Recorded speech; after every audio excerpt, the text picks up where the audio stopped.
Hello. So just so you know, guys, Bob is hearing us. He is just around the corner and he just had a nap, so he's not asleep anymore. Okay, so we're gonna start from our usual invitation. If there is anyone who would like to, who would enjoy contributing a little introduction, just to really test yourself, check how you're sitting with the pointers. We don't want, again, any foreign concepts and foreign teachers. We want direct experience presented and the pointers that have been digested and understood from Bob's set of pointers, because his message is enough, is complete. There is nothing else that is required. There is no other concepts or teachings or anything really that is acquired, and they are proved around the world that this is so. So would anyone take up the challenge? It's just an invitation, it's not a push. If no one's up for it, that's perfectly fine. Quiet. Okay, no worries, no worries. Okay, let's get into it. So sorry, go for it. Unfortunately, I can't give a spiel, but you probably don't want to talk about individual personal experience, but I was talking about immediately. But I'll just throw one thing out there. I think I've always had a problem with getting attached to thinking, and like it's an habitual thing. Get up in the morning, slightly miserable, and then sort of fighting with it and thinking, oh crikey, you're meant to be a spirit, on the spiritual search and all this thing. So you used to get in there and fight it, believing it's me and all this business. And anyway, that's an interesting one, is to see how that starts to fade. Even though the thoughts don't seem to go away, there seems to be less involvement with it. But that's just hoping I'm on the right track. So, but I mean, that's probably too early. You want somebody to give a spiel, and unfortunately, I don't have the ability at the moment anyway. No worries. No, that's a perfect input. And yes, a bit too early. Let's put everyone on the same page. But this is really a good start. Am I on the right track? Is the I to be on any track at all? Because what is Bob's message all about is that there is no self. There is just life unfolding through available pattern. So there is a body-mind machine that is already conditioned to prioritize the mind, to listen to the complaints, to believe the thoughts, to engage with the thoughts. And then that electricity or that light or that life is expressing through that body. And of course, it's doing whatever it is being conditioned to do, whatever it learned through imitation to do. So there's no one who is anywhere there, even if there is a very, very strong, persistent idea that there is a self. There really isn't one. If you look, it can't be found. And of course, I totally understand what you say. From the conventional language perspective, you cannot be on the wrong track. You cannot get it wrong, because really it is just life moving. Even if you find yourself in a cult, even if you find yourself in a prison cell, or doing austerities or practices, which would suggest that, oh, you completely got it wrong, you completely misguided, and you are completely off the track. There is no you. There is life expressing through, going through an experience of prison or cult or anything. Starting from that realization that, what was it, a quote from Desiderata that Bob often quotes: no doubt universe is unfolding as it should. No doubt your thinking is unfolding as it should. No doubt the detachment from the thinking is unfolding as it should. Everything is just as it is. There is no right or wrong in the way things are. And that's actually a wonderful news, because it takes away all sense of responsibility, of guilt, of doership. There is nothing you can ever get or do wrongly, because the you that feel that it can do or say or understand or get things wrongly, what is that you? That's just a bundle of memories glued together by the energy of belief. There is a belief that there is a person there. Like, you know, people who are hypochondriac and they believe that they have this or the other disease. And they believe it so strongly that they manifest symptoms. Of course, they don't manifest anything. It's the life essence expressing through the belief in the disease in a hypochondriac and through the symptoms of expressing through the symptoms. So this I, this formation called I or imagined separate self is almost like a disease that has been contracted through whatever. I mean, it's an infectious disease, contagious, yeah. and it's been assumed and it's been believed into, and it produced the symptoms. And the symptom is the misery, the psychological suffering, the guilt, the shame, the remorse, the longing, the dreaming that there is something else to be had in the future, that there is somewhere else to be, someone else to be in the future.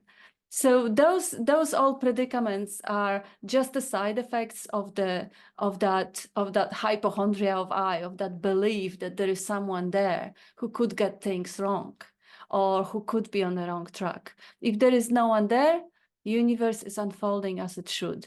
And that's beautiful. That's the wonderful news, because now what is left to do is just relax and enjoy the show, enjoy the ride, see how that universe is unfolding from that relaxed position of being presence, pure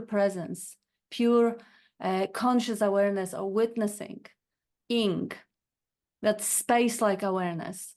Whatever is unfolding within that space-like awareness is being cognized. And that cognizing capacity, without any limitation of the body or limitation of the brain or the mind, the pure capacity, utilizing the body and the brain and the mind, if you will, or even conceptualizing or dreaming the body and the mind, that capacity is what you are. That is what you can, the only thing that you can actually find and know is the fact that you exist, is the fact that there is aliveness there is existence. Without naming it, labeling, it is just something that can't be denied. It's not even a thing, it's not something really.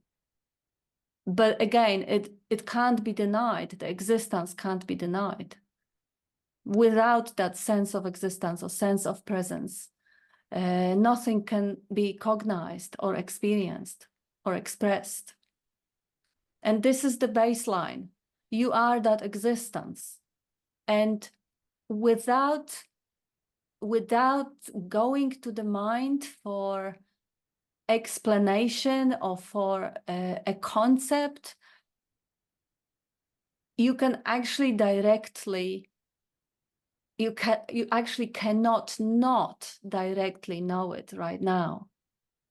You cannot not know it. You know that you are. Whether it's the mind saying that, yes, I am, but I am inside the body, or I am inside the brain, or I am limited, poor, miserable human being. That's the thought. But that thought is only possible because you are. In that existence that you are, the thought of the boundaries, the thought of a description arises. And you can see how that description is changing. How you can get up in the morning in a good mood and your description is, oh yeah, I'm fine, I'm gonna be all right, I'm gonna have a good day. And what is that I now that is fine and gonna have a good day? Because throughout the day, later on, you stub your toe or someone offends you, and that description is gonna change. Description of what I am or who I am. Oh, I'm so silly, I'm so stupid, nobody respects me, nobody loves me. Now that I is something different. The I which says I am disappointed, or I am longing for the truth, or I am limited, is a different I than the I that says, oh, I have to run because I'm going to be late. The I that has to run is the body. The I that is longing is more of a emotional self. So which I is it? You can see how many different I's thoughts could define, but all of those I's borrow the sense of presence from that field of knowing, field of pure existence. There is an existence, and it almost feels as if that existence is putting on a mask. Like Bob says, the persona, creating a costume or persona over itself. I am not pure, non-conceptual, ever-fresh presence awareness. I am the person. I am a female person. I am Australian or Polish or British or whatever. And I had this childhood and this trauma, and I'm aspiring to achieve that one or the other. Those things are all limitations bestowed upon that sense of presence, which without concepts doesn't have any costume, it doesn't have any mask, doesn't have any boundaries. Even if you want to just for a moment have a taste and see how the universe subsides when you close your eyes. See how the hearing is completely unlocated. See how the sense of presence, the only thing that could be actually experienced about it is the fact that it is happening here and now. You can't say how big or how small it is. You can't say that it is of a size of an aura 1 meter from where? From where? There is no center, there is no boundaries.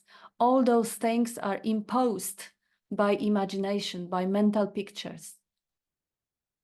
You can see how the thought arises in that space and says, yes, but I am here in this body. I'm located here. I am not seeing what you are seeing, or I'm not thinking what you are thinking. What are they again? They are appearances in that presence. The space-like awareness, the open field of knowing is luminous, is brilliant, and is here, and it is now. And now, in that space, the image arises, the mask, the costume, the concept, the idea, the world, all of it. It arises and it moves on. But by the habit of conceptualizing, by the habit of the mind, those ideas borrow the energy of belief. They inhabit through that aliveness. The idea becomes seemingly alive. That idea becomes believable. It feels like true, almost like, you know, when you are hypochondriac and you believe that you have the disease, that feels true. It's not a belief, it's true. So it feels true that I'm human. I belong to the humanity. I belong to Earth. I am whatever, tribal, or I am humanistic, you know, whatever the concept is. But without that concept, or prior to that concept, or even when you look through having the bigger, a little bit of a bigger picture and include all the concepts, include the concepts that you have when you are dreaming at night, include the concepts that you had as a child. If all of those concepts are included, basically the processing, the hard drive will just stop. And now you will see them for what they are. Now you can't really believe in any of it because they're so self-contradictory. They exclude one another. You can refer to your own experience, how often you felt big and small, and stupid and smart, and beautiful and ugly, and strong and weak. All those things are just passing phenomena. How, once you see it, how can you ever believe it again? And those thoughts, those ideas will continually arise. But if that's the nature of phenomena, is to arise and move on. But if they are seen through, they have nowhere to stick, nowhere to hang on to. They basically come and go, just like clouds on the sky, like weather, changing weather. And now what doesn't change? They all arise, dreams at night, daydreams, fantasies, current thoughts, yesterday thoughts. They have one thing in common. They all arise in that field of conscious awareness. That field is always there. The body arises in a field of conscious awareness, and the body during the day is a different body than it is during the night, when you have the dream body, when you sleep. And that dream body is climbing the tree or running from the villain, while the physical body is lying on bed.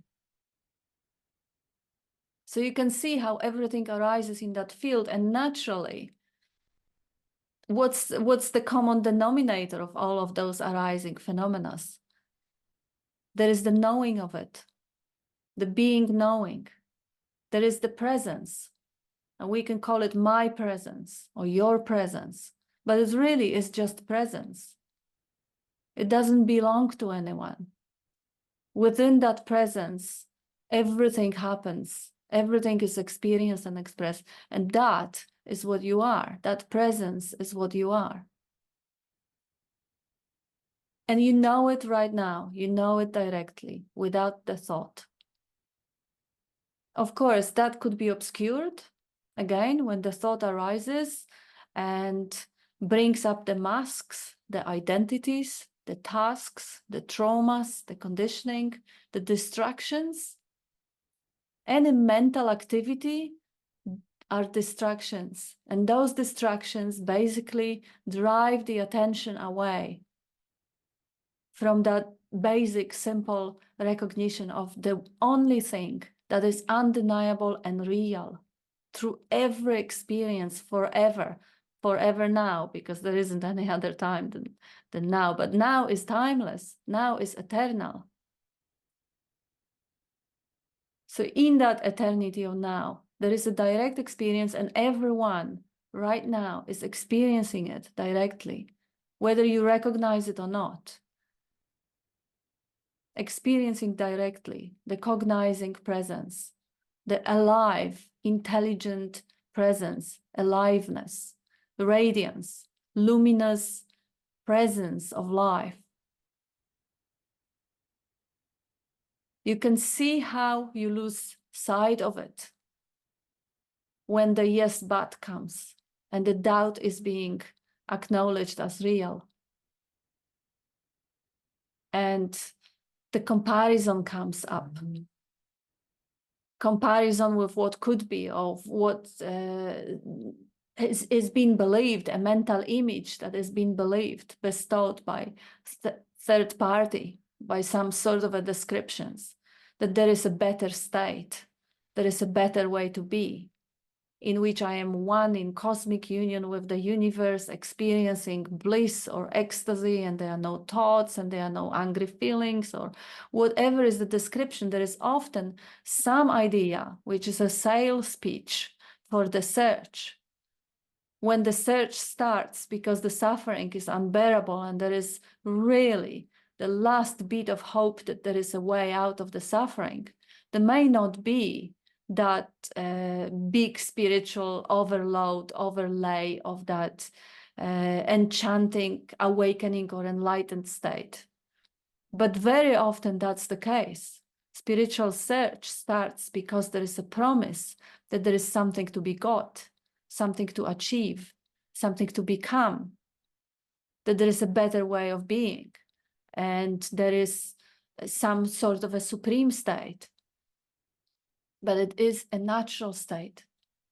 It is a natural, ordinary awareness with which everything is known and cognized, without which there is nothing, there can't be anything.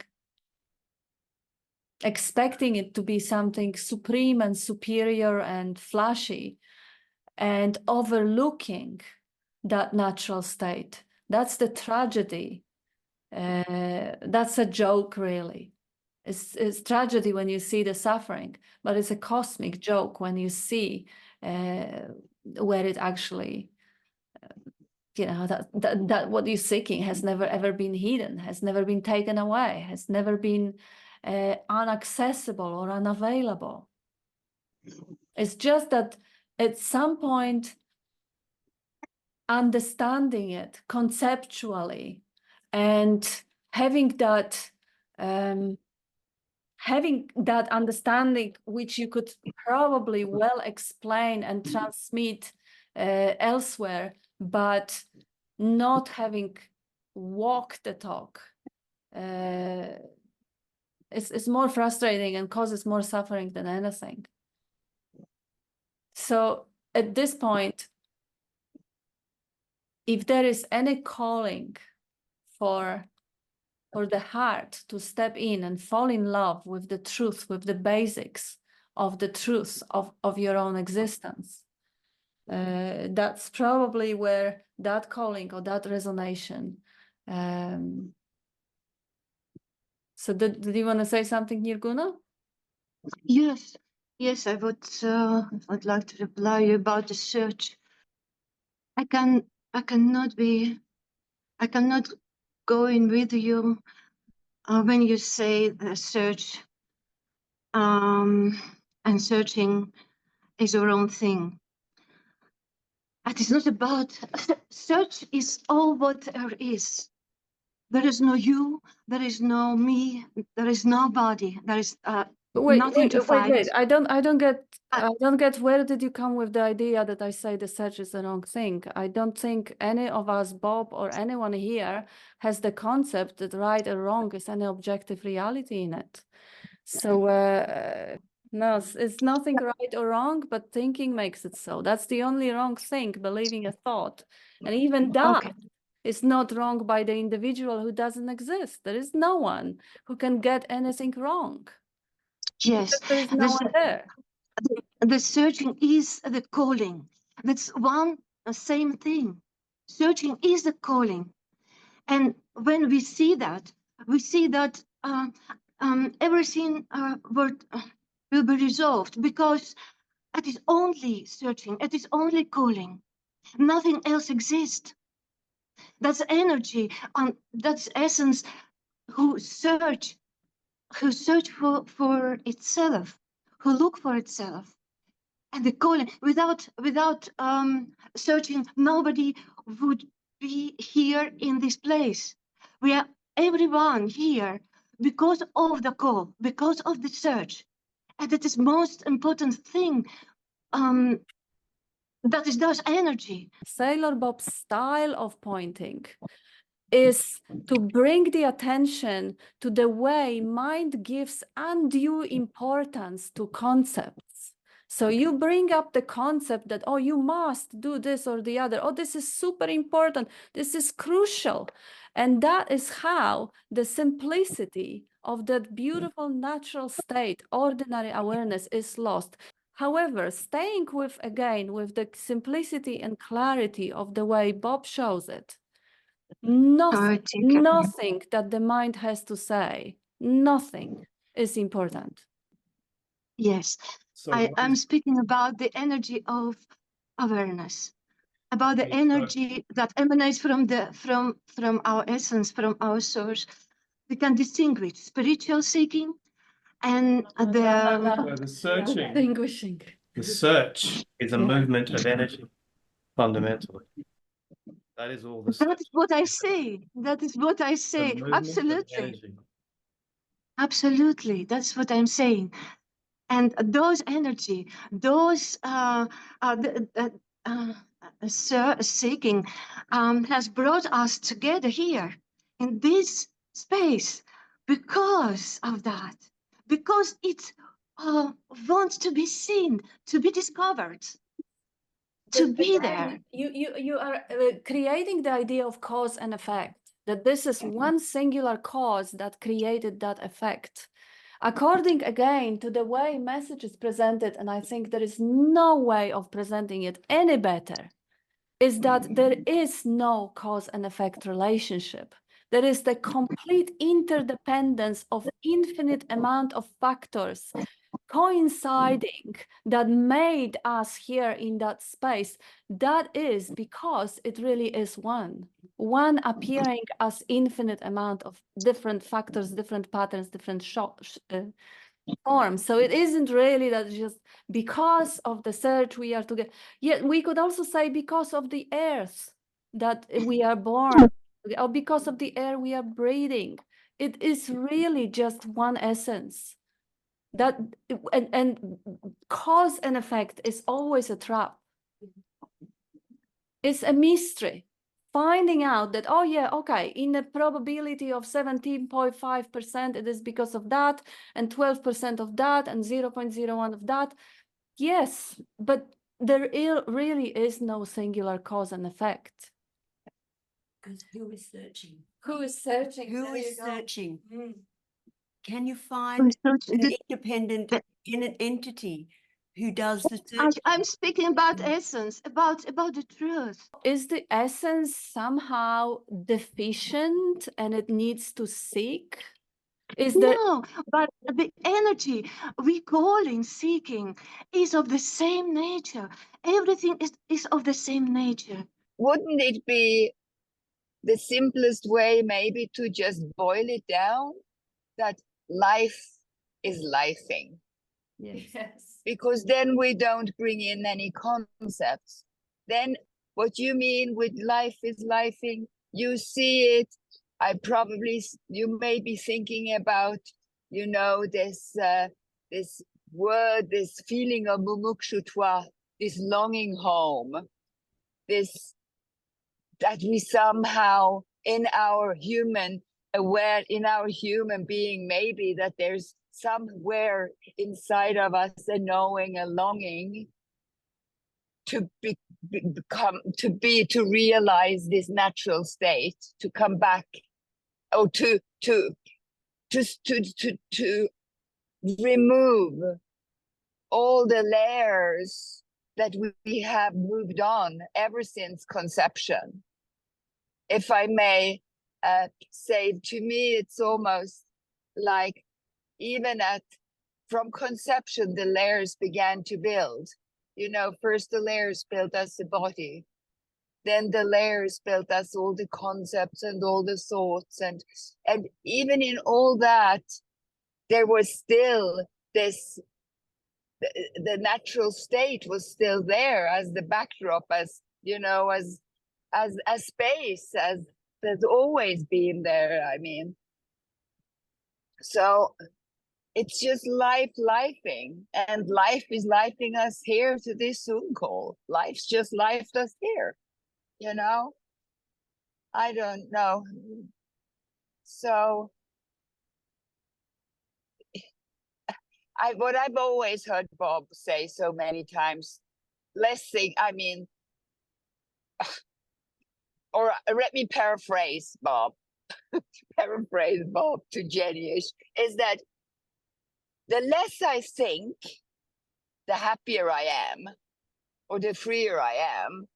Like what the fuck? There's nothing wrong right now if I don't think about it, And I think that is really that one-liner really boils down what Bob what has wanted to convey, because we, in this human experience, we are really experts on complicating things. So I don't know if that made any sense or helped anyone, or if it was just me rambling on. I can't see any reactions, but I'm gonna see if I can find the dot to turn off my mic without driving into the next car. Can you mute me, Kat? I can't mute myself right now. Please. Okay, I'll find the way to mute you. And that was beautiful. That's exactly it. Yes, there's no need to differentiate and move the story and disagree with everyone who, we don't really even know what anyone means. So anyway, Nick has the hand up, and I think it's time for Nick. Okay, hi everybody. Hey. Just kind of an observation that's after hearing, for example, Cat speak, there's a natural desire, or should I say, there's a natural of a space of just silence because it's just crystal clear. There's nothing else to say. You know, when Kat asked at the beginning, anybody would like to do the speed on anything, I'm thinking, well, do I want to say something just to hear myself speak? Because I was looking at how the mind wants to somehow engage to keep holding on to an identity. So I'm listening to Kat, and that's it. It was all, that's it. But it's interesting how the mind wants to hold on to the sense of identity and wants to say something, when in reality, sometimes instead of adding to it, it's just distraction, because the pointer was clear, just silence. It's kind of like, if the pointer is so clear, technically speaking, the purpose would be that eventually nobody would have to show up to see to hear it again, because it's already clear. You see, it's the opposite. It's not like doing this to get more people to hear it. It's the opposite. It's that if you get it perfect, fine, goodbye, that's it. So, but the mind loves to get engaged because that is how hold on to a sense of identity. But I got something to say. Look, I know something. You're not saying this right or something. When in reality, it's very simple. It's just simply what is. That's all. End of story. So changing the subject, I would just like to see, if I'm going to add something, I would like to add basically how I do the investigation, just to see if it can serve. That's it. No, it's not important, but I mean, it's just something that may, if it serves or so. And for me, the way it helped me with the investigation, not that it's important, or that it's not needed or anything like that. But again, I don't know, for some reason it's being said, I'm just going with the flow. When I started doing, when I said, you know, that I'm referring to, Yes. okay, we don't know the language. When I started doing investigation, it was difficult for me to investigate who is this I, because there's still a sense of I that's thinking, okay, who is this I? You know, how do I know that I am or I am not? And the way it started happening for me is that it says, okay, who am I? Okay. I am the body. I am this person. This is who I am. Okay. Well, that seems very logical, seems very convincing. Well, if I am this body, I should be in charge of it. I mean, it's obvious. If I am the body, I should be in charge of it. Well, let's explore, see if it's true. Am I in charge of the breathing of it? Am I really the one who breathed it? Well, no, it's not true. Okay, it's not. Am I the one making the heart beat? Because if I am in charge of the body, if I am the body, I have to be in charge of it, you know? And it was obvious that something is in charge of the functioning of this body. Okay, well then, what is that something? What is that something? And little by little, it became crystal clear that something is in charge of this, and this I who's thinking that I am the body is a thought. You see? And then little by little, it's just be deconstructing, you know, until the realization for no one, but again, it's a limitation of language. The realization is life is. There's nothing to say. If I were to sort of argue with anyone here, any conceptual thing, which is no wrong with that, it's just what happened, you know, but who's the one arguing? For what reason? Why am I going to get to where? Am I really trying to clarify something, or am I actually trying to reinforce the belief that there's an I who thinks that knows something? You see, it's very subtle. See, in the end, when the pointer is understood and it's clear, end of story. That's it. Silence. Just watch, observe life happening. It's very simple. Because otherwise, it can get into a mind game. And that's exactly what the mind wants. Even when it thinks that it's trying to explain something, what the mind really wants is, listen to me, I exist, I am somebody, I know something. And that's when everything, the simplicity of the pointer, it gets completely diluted. You see? And yes, we can go in circles forever saying, okay, but if this is what's happening, it's because the universe wanted to happen. Yeah, that's fine. That's first okay. But if I really want to have the direct experience of what liberation was pointing to, maybe listen, observe the natural impulses, and remember back to the pointers. Go back to the pointer, because the pointer is not for me to explain it to you. There's no you. The pointer is to finally come to the realization that life is, you see? And that's what I see more and more. So it's interesting, because there's nothing else to say, literally. I mean, after listening to Kat speaking, I think that it landed it so beautifully that all that there was needed is just quiet, even for the rest of the hour and a half. Just be quiet. That's it, you know? And that's why, again, I have to be conscious that if I want to say something, okay, let's see who's the one who wants to say something. Let's look at that, you know? Because before I even know it, in the conceptualization, I find myself again in the trap. That doesn't mean that there's anything wrong with something being said or not. That's perfectly fine, you know? But it's very beautiful. Observe how the pointers, at least in my case, quote unquote, they point to silence. Because once it's clear, it's understood, oh, great. It's just relax into it. Just watch life happen, life being, and then see different points of view, difference and everything. But you don't need to engage. I see it clearly, you see? And the beautiful thing, for example, is that an encounter like this, it gives me an opportunity to see how the mind is still engaged, how I find myself feeling impatient. Oh, great, look, the energy is coming through and the mind wants to conceptualizing. So it's a beautiful opportunity to investigate and see, but not to try to tell you what I know. Is to really see it in myself. Oh, look, this is here. Oh, okay, I see. Whoa, look how the mind is engaging, is trying to conceptualize. Look, the impatience coming up. Look, all the things, whatever.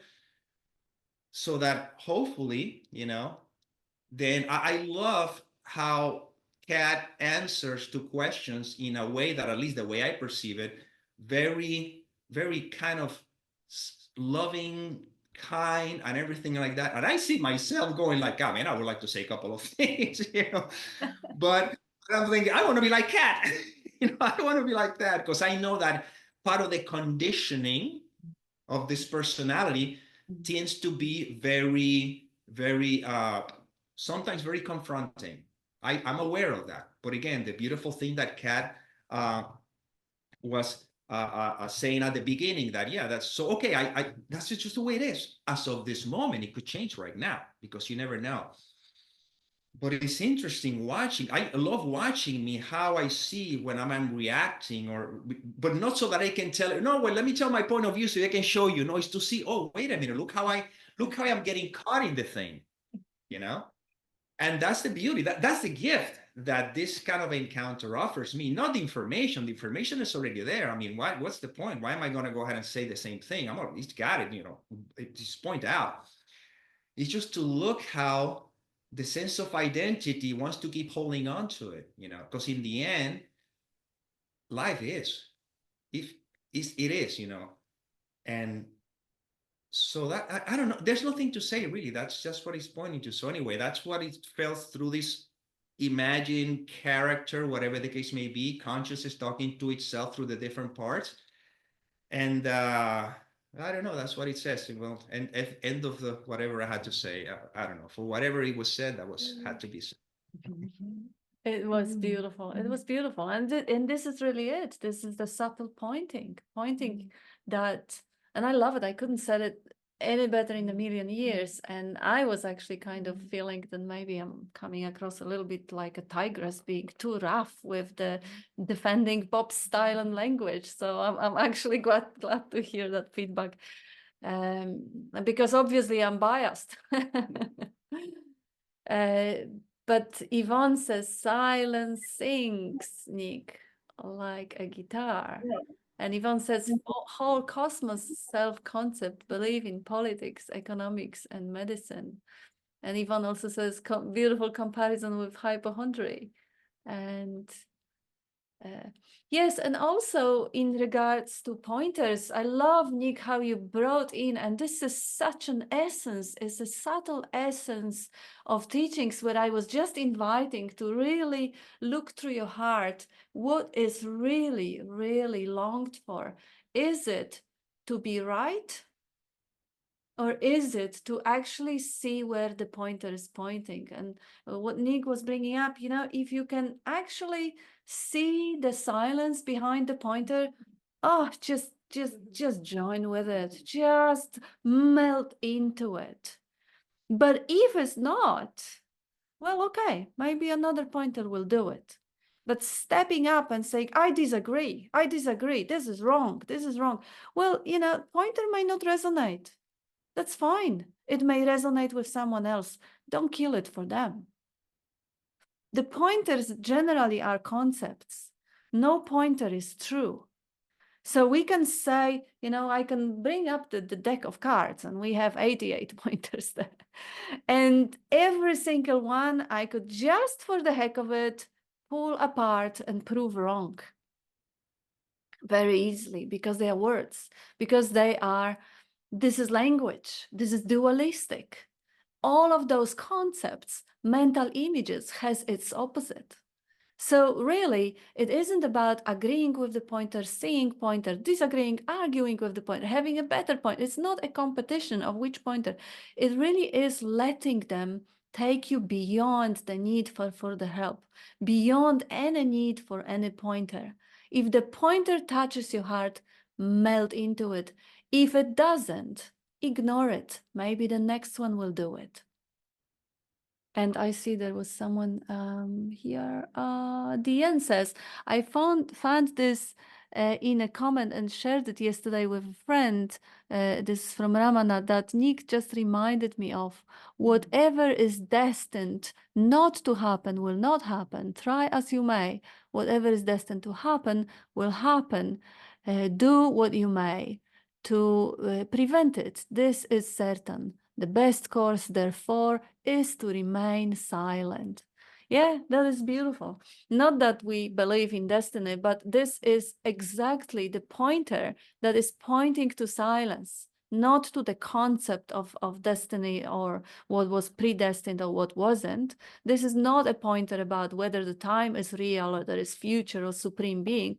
It is a pointer to forget about fighting with life and just let it flow, let it unfold as it does. But that miraculousness of existence, that is falling in love with, that already present right here, right now, mystery of radiance, luminous presence that is there underneath all that appears and disappears. For that, and they say, there is a popular spiritual myth that there are two paths, so-called paths, even though we say there is no path, there is direct realization of what is always and forever present. But I say there is a way of understanding of jnana, a way of devotion or bhakti.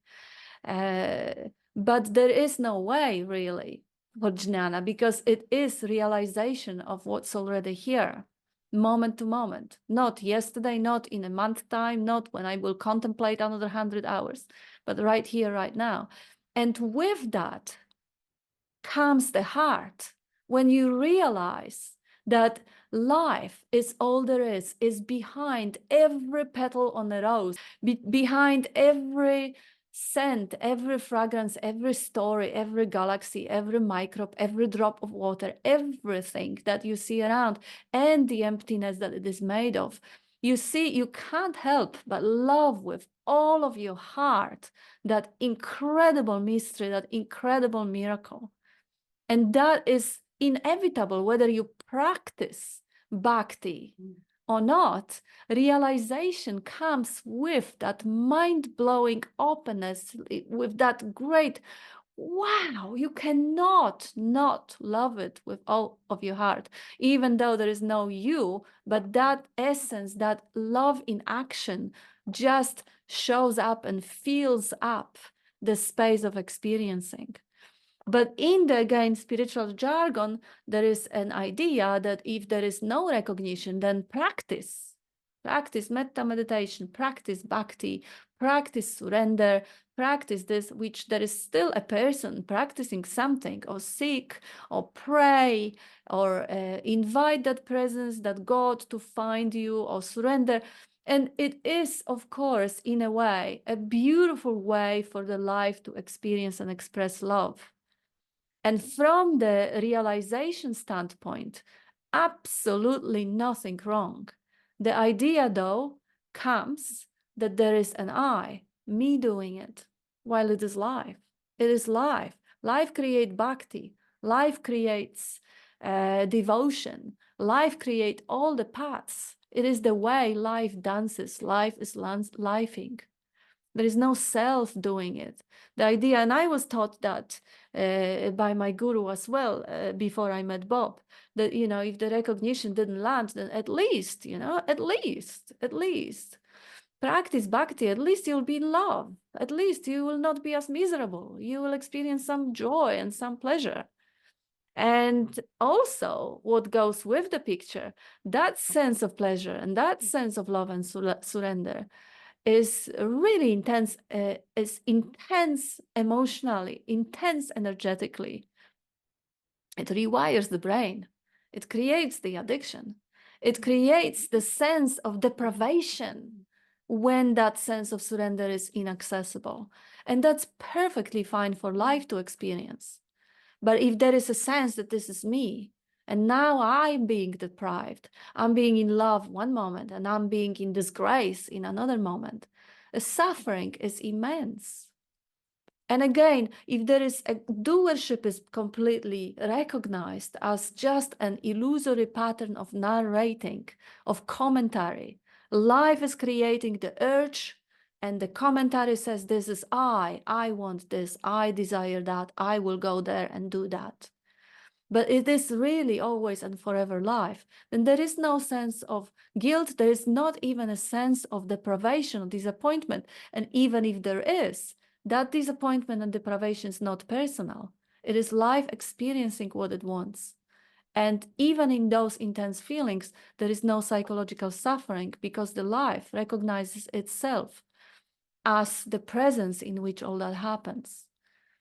So those beautiful and exciting and attractive ideas of, you know, jnana bhakta or jnani bhakti or path of surrender and devotion or path of understanding, those are all, again, spiritual concepts that cloud over that beautiful silence underneath, that relaxed heart essence in which the mind is just a little ripple on the ocean.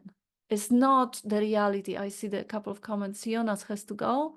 Love and greetings to Sailor Bob and all of you, and all the best. And Yvonne says, Jesus in the Gospel of Thomas, I am the light, is love are all things. I am all. From me all things come forth. Split piece of wood, I am there. Leave the stone and you will find me there. I love that quote. Yes, yes, it is. It is the essence of everything. That's beautifully said. But again, I'm very, very biased, and I'm going to bring up the way Bob beautifully said in one liner. It is one essence, experiencing, expressing, and appearing as everything.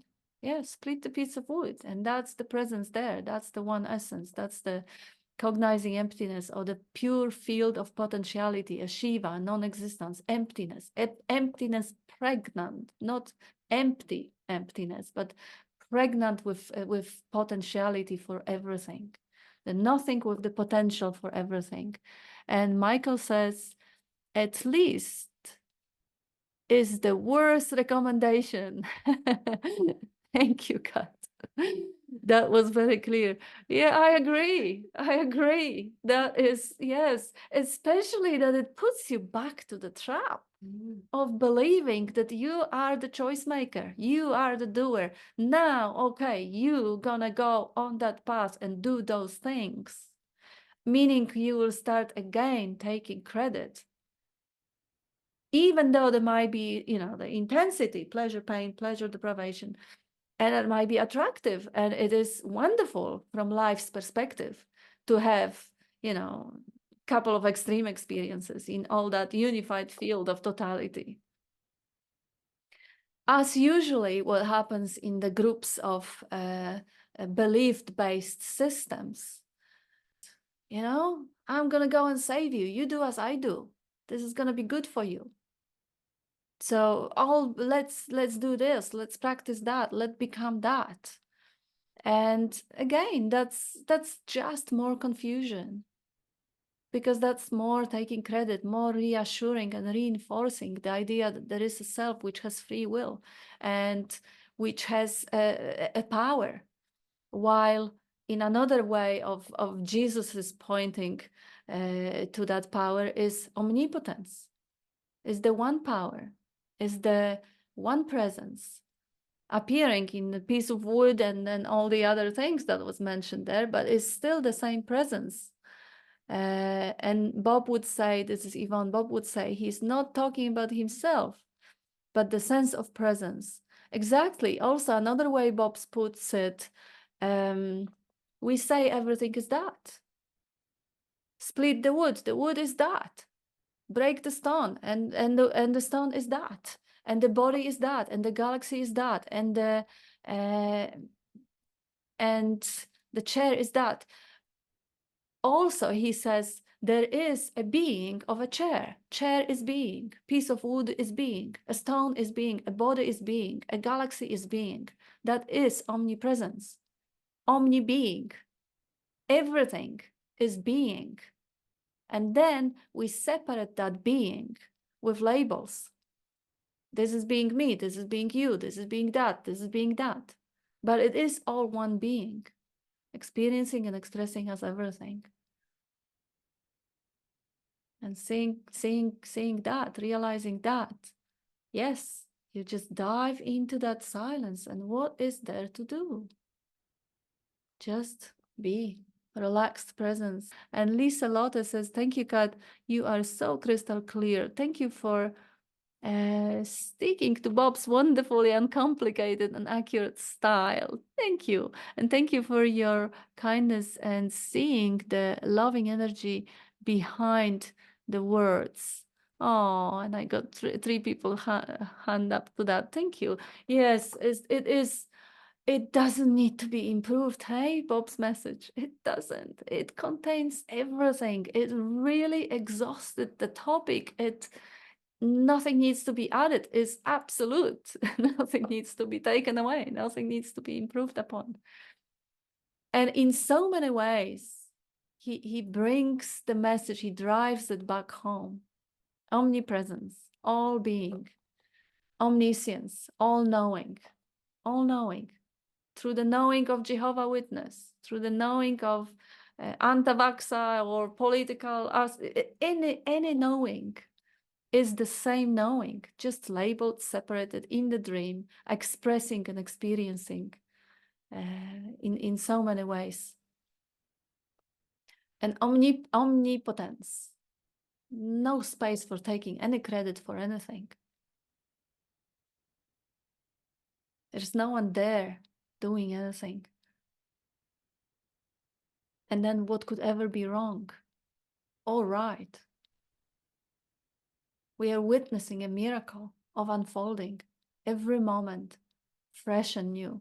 It has never been like this before. It will never be like this again.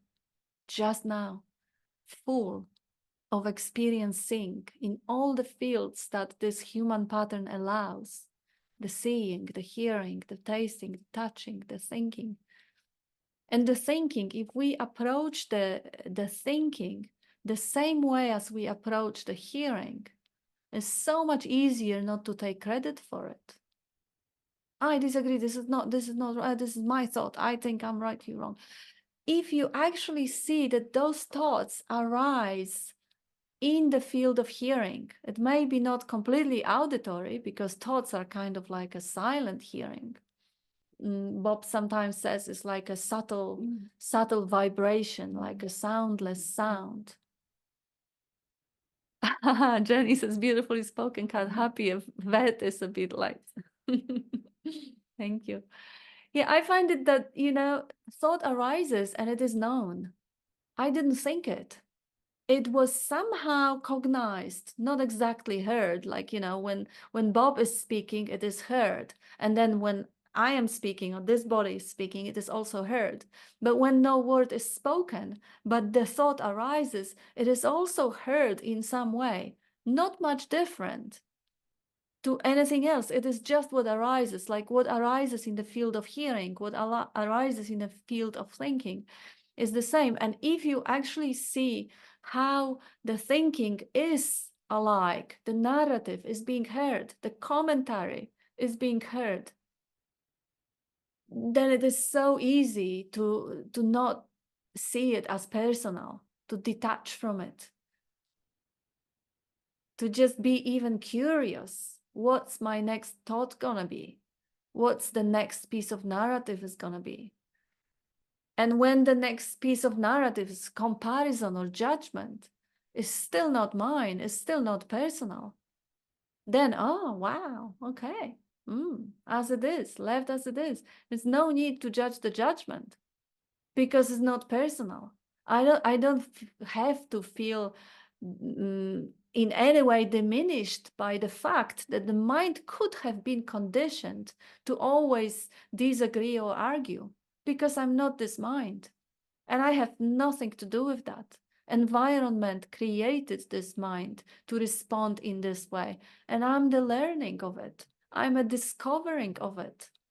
I am a space-like awareness which is actually openly curious about, oh, how is this machine gonna respond? And then this machine goes through whatever, the car accident or the sickness of the loved one, and oh, how is gonna take this one? Let's find out. And that field of curiosity, there is a neutrality to it, but there is also a subtle joy to it. Joy coming from freedom and detachment from whatever the mind has to say, whether it is socially approved or disapproved. And that is the freedom that is on offer right now. If it happens occasionally and at other occasions it is being followed, well, that is also cognized. The fact that the engagement with the mind happens, that's also cognized. Like what Stephen was saying on the beginning, that, it happens less and less and for a shorter and a shorter time. And it is being on the right track. But who is on the track? But, it's a good enough description. Yes, that is, in that human experience for the dream character, it is a good enough description. The dream character is still, even when the realization comes that there is no one there driving that vehicle, no one there thinking thoughts and driving the body and beating the heart and digesting the food, there is no one there doing any of it. The vehicle is still appearing. The dreaming is still going on. Now it's more like, it is, I think, one of the guys that Bob was in contact with at some point, Leo, yes, Leo Hartong, yes. So he was very, very influenced by Bob's teaching. So you could almost like, I read that book, that Bob is a lot of Bob in that book everywhere. So instead of awakening from the dream, which happens when the body drops dead and the energy is no longer animating it, there is awakening to the dream possible. In the dream, within the dream, when you realize that the dream is being dreamt. And this is also, Leo is Dutch, maybe, could be, Leo Hartong could be, who knows? Yeah, I've read his book in English, I'm not sure. I found it on Bob's shelf because there was so much of Bob in there, so he got sent a copy by the guy. Awakening to the dream, where, what is awakening? Who is awakening? Is there anyone who is awakened? No, it is awakening. Awakening. There is a knowing of dreaming. And there is another beautiful quote that Bob often brings from his dear friend and mentor Nisargadatta. You are dreaming a dream called life. Stop looking for a way out. Dream is not your problem. Your problem is that you love one part and not the other. Love all of it or none of it. And that's it. The rest will be done for you. And of course, he's using you because he's speaking to a dream character, but he's not speaking to the dream character. He's speaking past through the dream character, right to that I am, to that one essence, and reminding him, hello, hello. Stop worrying about the dream. The dream called life. Let it dream. Let it be dreamt. This is it. Don't worry about it. Don't try to wake up from it. That's impossible anyway. The dreaming is what is. That is the expression. You realize that there is an attachment to some parts and not the others. And that causes resistance. And that causes the identity to come into the picture and fight. And try to hold on to the pleasure and avoid pain. And identification with that pattern is the suffering. Realizing that dreaming is not the problem. The problem is that idea that there is a me that could wake up. If there is no me, who could ever wake up? Who could ever fall asleep? Realization that the dreaming is going on. Awakening to the dream. Not I am awake and you are not. No, there is no I. There's no one to awaken. The dreaming is self-realized. It keeps going on. And that's not a problem. The body does what it is until it's, again, this was another Nisargadatta quote. The body will take care of itself until its destiny is exhausted. That's what he had to say when people ask him whether he considers quit smoking. It wasn't really that big of a deal whether you go there or do this, or whether you go to the ashram or to the monastery, or whether you drink or whether you don't. Of course, you know, for the dream character, it may be more comfortable to learn how to learn a couple of languages or learn how to have some skills in life. But from the life's perspective, it doesn't matter. Life is leaving you as itself right now, exactly as it wants, even if that includes the suffering. Get out of the way. And then you will see as life that there is nothing wrong anymore. And Tracy, hey. Hello, everyone. I've got a couple of things I want to share. I have set my alarm on my phone with a recording of Bob's voice saying, don't refuse to be what you're not. And don't refuse to be what you are. And don't pretend to be what you're not. And that wakes me up now every single morning. And the other thing I wanted to tell you all is this. I don't know what's happened to Tracy. I just don't know, because it's so freaky, fascinating and wonderful. And I'm still kind of going, is this, what's going on here? Because I've been listening to Bob for a really long time. I've been reading Nisargadatta for a very long time. And at the moment, so as an example, twice last week, I had to speak at a different kind of a meeting. I don't mind, like, I'm a recovering addict and alcoholic, and I'm clean and sober now. And I had to share at these 12-step meetings. And I didn't mention Bob's name, but I said, I've got this friend in Australia who always says to me, what's wrong with right now if you don't think about it? And when I say that to people, it shuts them up. They start laughing and they go, oh yeah, what's wrong with right now? Wait, what do you mean? I can stop thinking, or I don't have to attach to those thoughts? And it's like a little elixir. It really, because, you know, addicts tend to think, overthink. Everything is a drama. And I was like that most of my life. And the last couple of months, it really, like, I watch the thoughts now And they're actually quite amusing, even the ones that are really ugly and really scary. And I've shared this with you, Kat and Bob, on one-to-one meetings. And now I'm starting to, I think I was watching a recording of Bob speaking in 2019, teaching someone talking about how to stabilize in that sense of presence and watching these thoughts arising like energy, just pieces of energy just flying around in my space. And it's totally shocking to me that very little, even the stuff I would normally back in the day think, oh my God, this is going to kill me. Now it's just like, okay, there's another thought coming, and everything becomes quite amusing. And I really feel that the simplicity of that one line, what's wrong with right now, if you don't think about it, is so powerful. And the ordinariness of it all. I think that there's another part where Bob talks about all the different levels of awakening. And right at the bottom is the ordinary sense of awakening. I'm paraphrasing now because I can't remember the exact quote, but that's what I'm experiencing. It's not some mystical, magical feeling.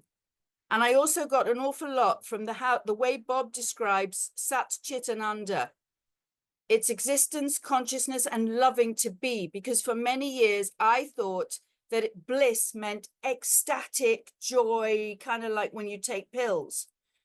And that's not what it is. Now it's just, yeah, I'm loving to be, and I am here. And I just think it's miraculous for me. Anyway, I wanted to share that with everyone. Thank you. It is beautiful. It's such a joy to hear you. My goodness. And yes, look, it is such a potential for life. Having that, you know, that clarity and that passion in your sharing to really inspire those. Nick was saying, I'm a recovering human being, recovering from being a human. To inspire. We actually have, and I love that story. There is a lady who was Bob's first follower. We were laughing with her lately because she's hanging around for like 40, whatever, almost 8 years. And she was the Sangha of one because she was only one. She was following Bob. She came to him and she says, I love what you have and I want what you got. And she was a recovering alcoholic.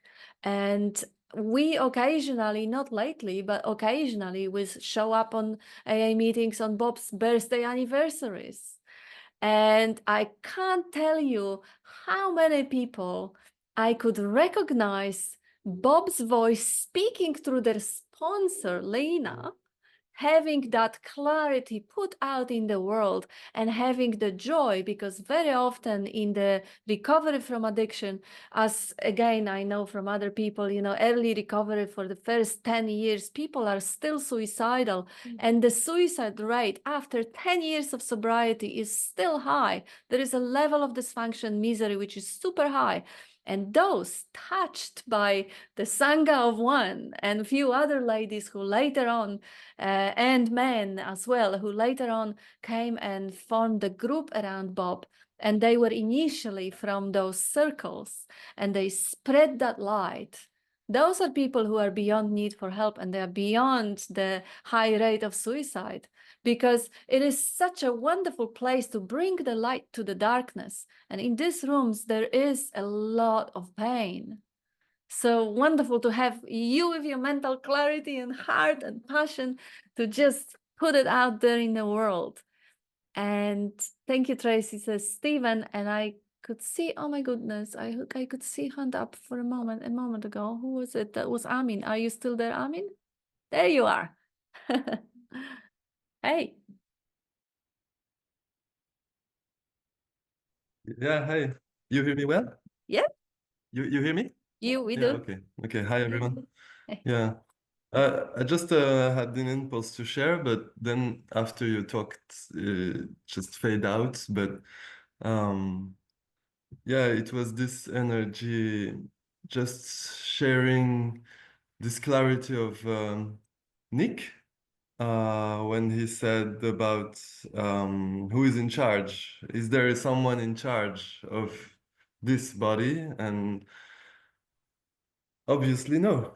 Obviously no. So yeah, just this recognition here is very relaxing, very, and what remains is this silence, this void, knowing, cognizing emptiness, as Bob said, and whatever is experienced, yeah, it's only that. It's only that. And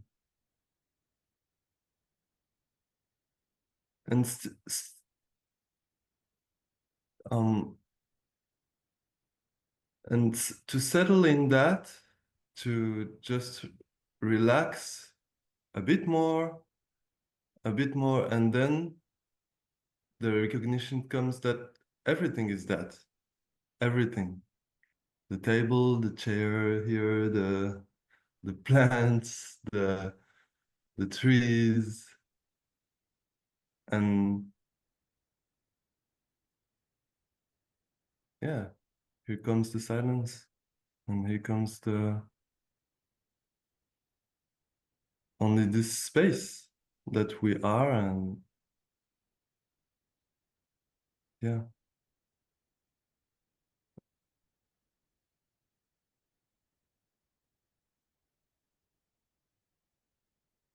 And I love this, yeah, direct way of pointing things that Bob had shared, and you, Kat, and everyone here. Just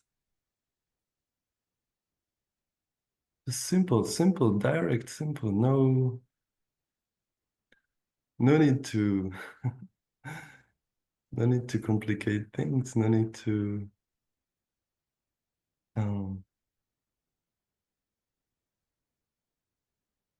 Yeah.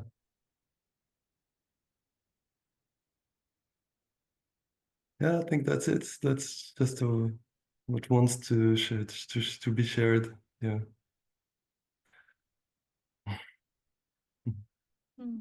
Beautiful, beautiful. And I love that highlight too. Nobody's in charge in the body. That's always worthy of highlighting. That's such a simple way of bringing back the mystery. You know, we don't even fully know how the body works. You know, we don't really even, we have theories and we have simulations and we have models, but you know, who really knows how the hair grow? is quite mysterious, and the whole universe is just that interactive, interdependent, infinite amount of aspects dancing and playing together. It's mind-blowing, isn't it? Jenny, hi. I'm still here at the vet's watching my dog who gets sedated so that the vet can examine him. And the experience again, there's no wonder that we sometimes feel that this reality is real, you know, when life happens to us, when we do different things, and when we see somebody be ill or an animal to be sedated. But then it's so good to remember that it's just happening, and to at least watch the stories about it, you know. And now they are coming in again, so I gotta leave. Thank you for a beautiful bye. Okay, we have a couple of minutes. Anyone would like to say the last word? Lots of love to Jenny from Yvonne, and we have thanks Tracy from Stephen, and I think we are up to date on Primali says thank you, Kat, and thank you again. Thank you everyone, and have a wonderful weekend.